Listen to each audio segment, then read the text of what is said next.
En el nombre del Padre, del Hijo, del Espíritu Santo. Amén. Ave María Purísima.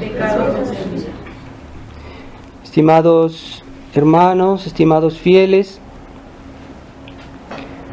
hemos comenzado el tiempo de la Pasión, primer domingo de la Pasión, y en el Evangelio hemos escuchado cómo cada vez el cerco o la persecución que hacen los judíos contra nuestro Señor es más intensa.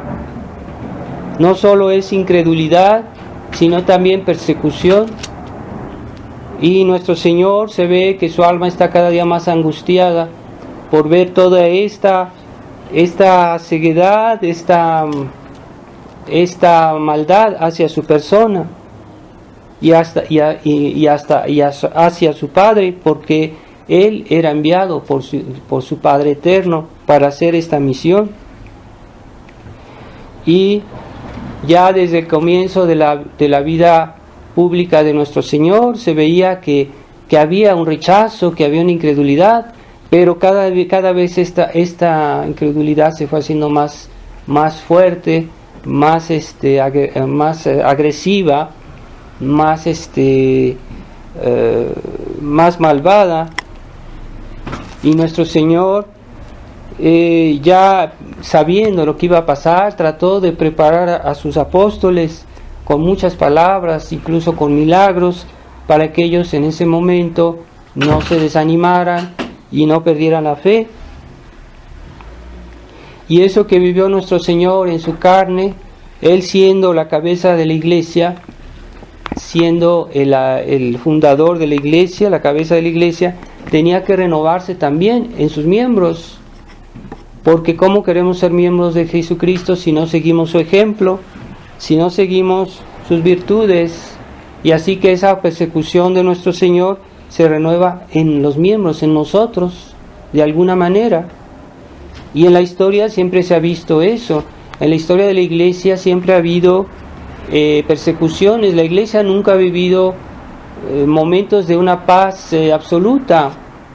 E incluso en la Edad Media hubo muchos problemas religiosos, persecuciones o problemas de inestabilidad religiosa. Hasta hubo unas ciertas herejías en la Edad Media también.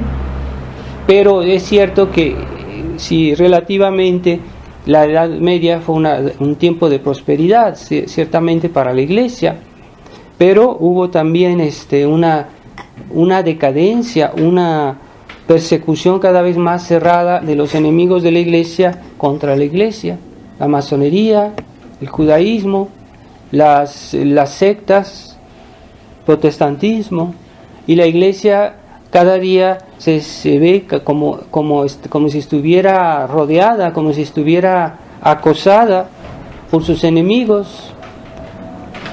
Y es un misterio cómo Dios permite esta iniquidad que tome esas dimensiones, porque ya en tiempo de nuestro Señor, en ese tiempo, según el orden de Dios, en ese momento, la sinagoga era los que la representaba a Dios, y los sacerdotes de aquella época eran los que representaban a Dios, y ellos mismos eran los que perseguían a Dios, los que se habían opuesto a nuestro Señor. En lugar de recibirlo, en lugar de aceptarlo, ellos hubieran sido, si hubieran aceptado la misión de la sinagoga era recibir al Mesías y después ser instrumentos de la obra del Mesías en el mundo, de la salvación de los hombres, de las almas. Pero pasó lo contrario. En lugar de ser aquellos que deberían difundir la verdad y difundir el Evangelio, se hicieron enemigos de nuestro Señor, al punto que lo crucificaron. Es un misterio. Así que esa infidelidad humana puede tomar dimensiones inesperadas. No es Dios, es el hombre que se ciega en su pecado y que cada día puede caer más bajo. Y los santos dicen que el hombre es capaz de cualquier pecado, que Dios en su misericordia nos impide que seamos más malos o que obremos peor, pero el hombre es capaz de cualquier pecado.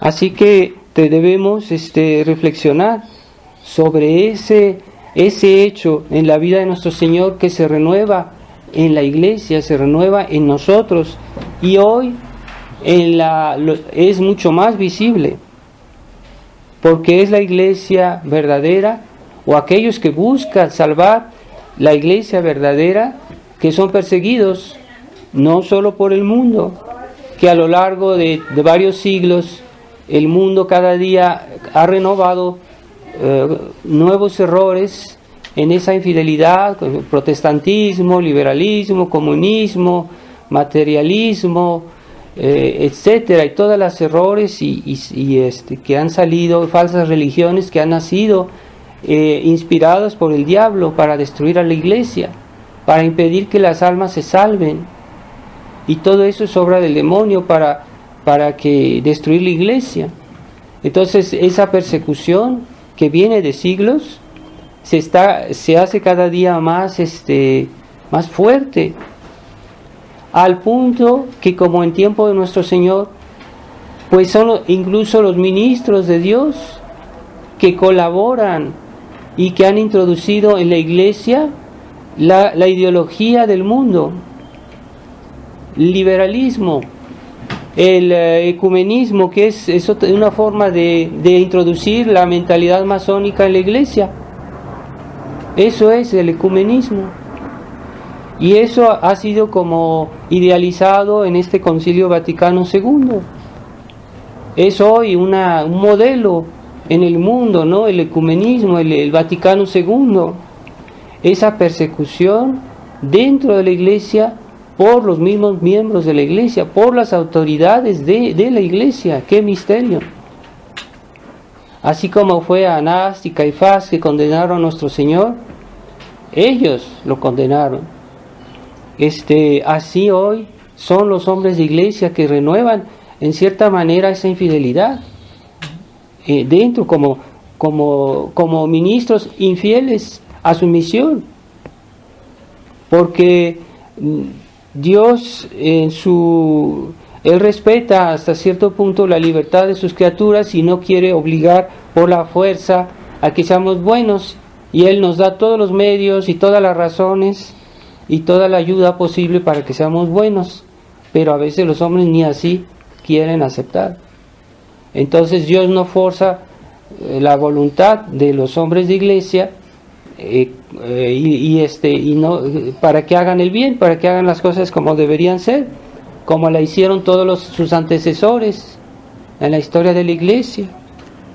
Es una excepción lo que estamos viviendo. Eso que hoy se hace hoy en el Vaticano II es muy diferente, es opuesto a todo lo que se hizo antes. No es la misma cosa.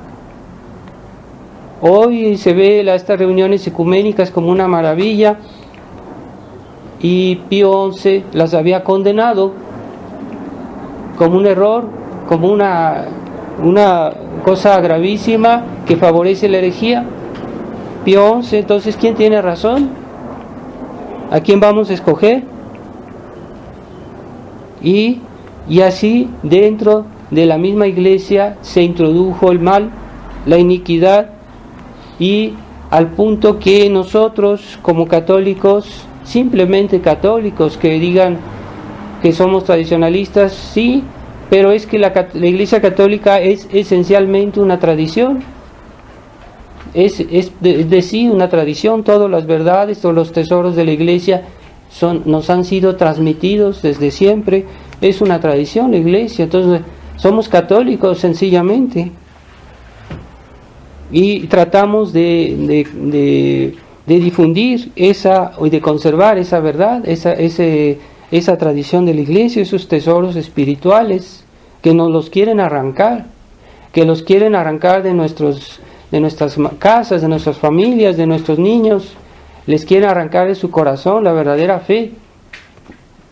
Entonces nosotros no podemos ni siquiera colaborar con eso, y menos aceptarlo. aunque parezcamos personas un poquito fuera de lugar. Y el mal es tan grave que ya se ha vuelto como un estado de ánimo en los espíritus de esta época, y en el aire está, en la atmósfera está ese estado de ánimo mundano, superficial, hedonista, nada más gozar, no sufrir. ¿Para qué penitencia? ¿Para qué cuaresma? ¿Para qué oración? Eso no tiene sentido en los hombres modernos, es como perder el tiempo. Entonces nosotros tratamos de conservar ese espíritu que es el espíritu de la iglesia. Pero ese estado de ánimo es tan tenaz que a veces, aunque no formulemos de una manera clara ciertas ideas liberales o mundanas o anticristianas, estamos afectados por eso que nos rodea, y nos deja, nos hace daño. Entonces hay personas que son católicos sinceros, pero que tienen el espíritu del mundo, que tienen el espíritu liberal, y ese espíritu liberal se ha introducido porque ya hoy la sociedad está invadida por esas ideas liberales, superficiales, y entonces creen, pues como todo el mundo se comporta así, porque yo no.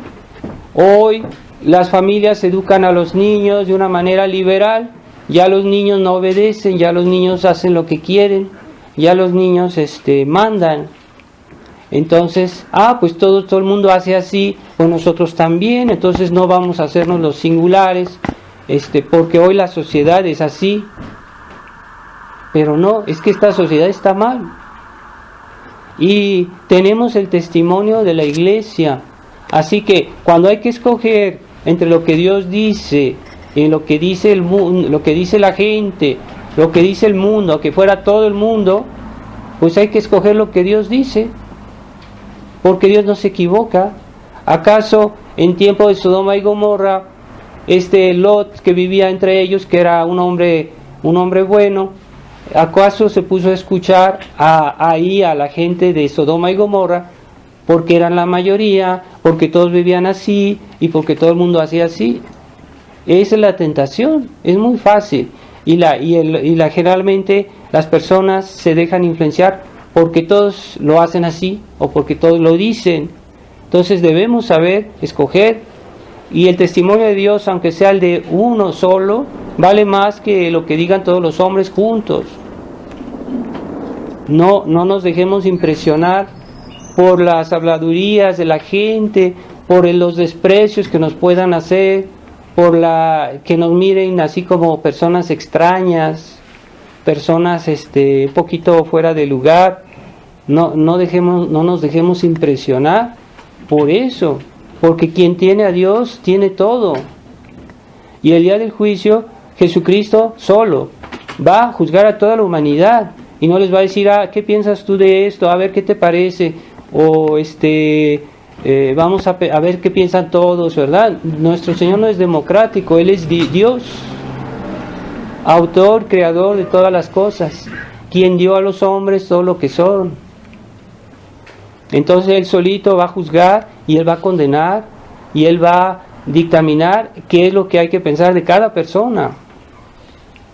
Absolutamente, sin excepción.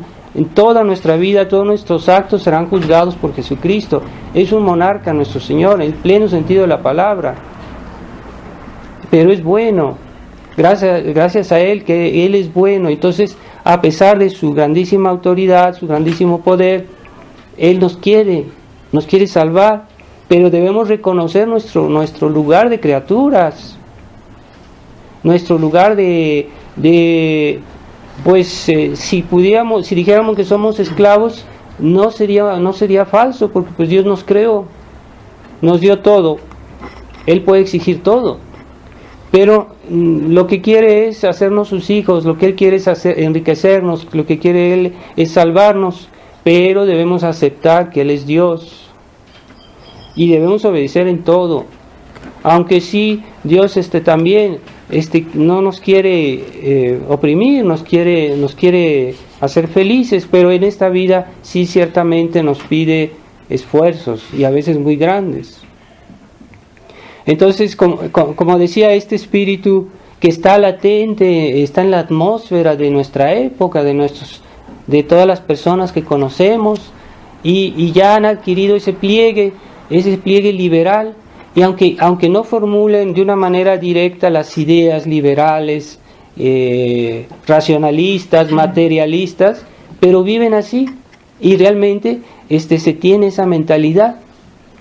Entonces, si no nos ponemos atentos, nos dejamos contaminar de ese espíritu liberal, y es lo que ha pasado con aquellos católicos de la tradición que no han querido ponerse como un antídoto a ese espíritu liberal, a ese espíritu burgués que nos rodea. Y si uno no toma antídoto cuando está la enfermedad por todos lados, pues uno cae en esa enfermedad. Si ya no hay espíritu de combate, si ya no hay espíritu de lucha contra el mal, contra el error, se cae en el error. Porque en todos lados y por todos los medios de comunicación, pues hay ese espíritu moderno. Hoy se dice el espíritu moderno, sí, pero ese espíritu moderno es eso, justamente esa fermentación de todas esas ideas que hay en el mundo, que nos vienen desde siglos y que nos han hecho, aunque digamos yo soy de la tradición y después nos comportamos como liberales, o que somos con un espíritu laicista, y sí, a veces pasa un espíritu laicista, aunque sean tradicionalistas, o un espíritu democrático, aunque sean tradicionalistas, sí. Entonces, yo no digo que se hace a propósito, pero es el ambiente que nos condiciona y que nos hace, en cierta manera, aceptar eso, el espíritu de libre examen, ¿verdad? Ah, sí, yo pienso que, a mí me parece que, entonces yo quiero imponer mi opinión a los demás, porque yo tengo esa impresión que yo tengo la razón. Pues es libre examen, aplicado en la vida cotidiana. Y entonces, ese espíritu que está en el mundo ha penetrado desgraciadamente en la tradición, en la fraternidad, y al punto que están bajando los brazos, ya no quieren luchar y están minimizando, porque así se comienza. No se comienza por ir al extremo y decir, no, nosotros no somos de la tradición, no lo van a hacer, ni de chiste, no lo van a hacer, pero se comienza haciendo concesiones, y es el silencio sobre ciertos puntos, redondear sus palabras sobre lo que está mal. En lugar de atacar el mal francamente, se lo ataca de una manera velada, de una manera un poco tímida, y se comienza a hacer silencio sobre muchas cosas. Y así los católicos que ya son de la tradición de mucho tiempo, pues también se hacen como burgueses, y los que son de la tradición que de hace poco tiempo que han venido a la tradición, pues ya no entienden nada. O sea, nada más van a la misa de la fraternidad, y porque pues es bonita la misa, porque cantan bien, porque es el aspecto exterior, el aspecto de la liturgia. Bueno, no es algo malo, pero no ven el fondo del problema.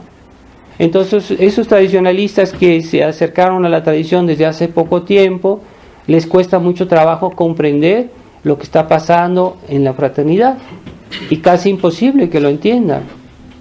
Pero aquellos que ya tienen de mucho tiempo, pues algunos se han hecho la idea, se han hecho al nuevo molde, y han poco a poco aceptado esa situación. Pero algunos no.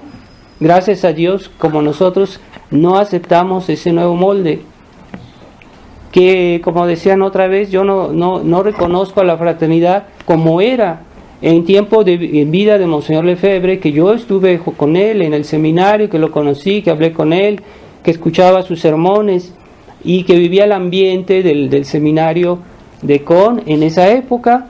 pues era otra cosa, nada que ver con lo que hoy se conversaba cuando yo estaba con los sacerdotes aquí en la Ciudad de México, con los sacerdotes de la Casa San José, que hablaban de puras cosas banales, puras cosas superficiales, y ya la cuestión de la causa de la iglesia era como un motivo de conversación casi en secreto, porque como que no gustaba hablar de esos temas en la mesa con los sacerdotes, etcétera.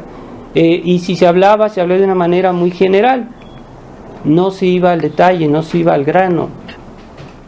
Entonces se está bajando ese espíritu de lucha que fue muy característico del pueblo mexicano desde mucho tiempo, porque siempre México luchó mucho por conservar su fe, su cristianismo, y hoy pues ya está perdiendo eso. Entonces también pidámosle a Dios que nos dé ese espíritu, sí, que cristero, y que es un espíritu realmente cristiano. Los cristeros sí lucharon, pero siempre en armonía con la iglesia, no contra la iglesia. A pesar de que hubo deficiencia en la iglesia, ellos nunca perdieron el respeto que se debe al sacerdote, que se debe a los ministros de la iglesia. Entonces eso es clave en nuestro combate, de no perder el apoyo de la iglesia, porque sin la iglesia no se puede construir nada. Y Jesucristo, cuando dejó a los apóstoles aquí, Él puso a su iglesia como el gran medio de la restauración del mundo, de la salvación de las almas. Sin la iglesia no es posible, quien quiera que sea, no se puede restaurar la cristiandad. Así que es cierto, hay que tratar de buscar sacerdotes que sean realmente fieles a lo que se deben ser, y en ellos sí se puede apoyar, nos debemos apoyar. Entonces vamos en este tiempo de la pasión, tratar de reflexionar, o sea, lo que le pasó a nuestro Señor, se renuevan sus miembros, que somos nosotros, y nosotros también tendremos que sufrir persecución, tenemos que sufrir incomprensiones, tal vez el martirio, lo que Dios quiera, pero tratemos de estar atentos a esa imitación de Jesucristo, o por lo menos de tratar de seguir a nuestro Señor con nuestro pensamiento, para que se renueve lo que Dios quiera en nuestra vida también, esa unión a Jesucristo crucificado. Así que este tiempo de la pasión, la iglesia nos lo propone, no solo así como algo curioso que hay que ver, que hay que conocer, sino como una imitación que hay que realizar con nuestro Señor por nuestra fidelidad a la vida cristiana. Eso siempre engendra el sufrimiento. Siempre que uno quiere ser fiel a la verdad, eso engendra el sufrimiento. Siempre habrá cruces en esta vida, más para aquellos que quieren ser buenos, más para aquellos que quieren imitar a nuestro Señor, son los que sufrirán más. Pero es buena señal, porque es signo de predestinación. Y aquellos que hacen todo lo que quieren, que tienen todo lo que quieren, que gozan todo lo que quieren, se pueden inquietar por su salvación, sí. Porque el signo de la predestinación es participar a la vida de Jesucristo y a su pasión. Le vamos a pedir a Nuestra Señora que ella siguió con su meditación toda la pasión de nuestro Señor, con su presencia, con su contemplación. Le pidamos que ella nos haga comprender mejor el valor de la pasión de su Hijo, y que nos ayude a hermanarnos a Jesucristo en todo lo que podamos durante nuestra vida. Ave María Purísima, en nombre del Padre, y del Hijo, y del Espíritu Santo. Amén.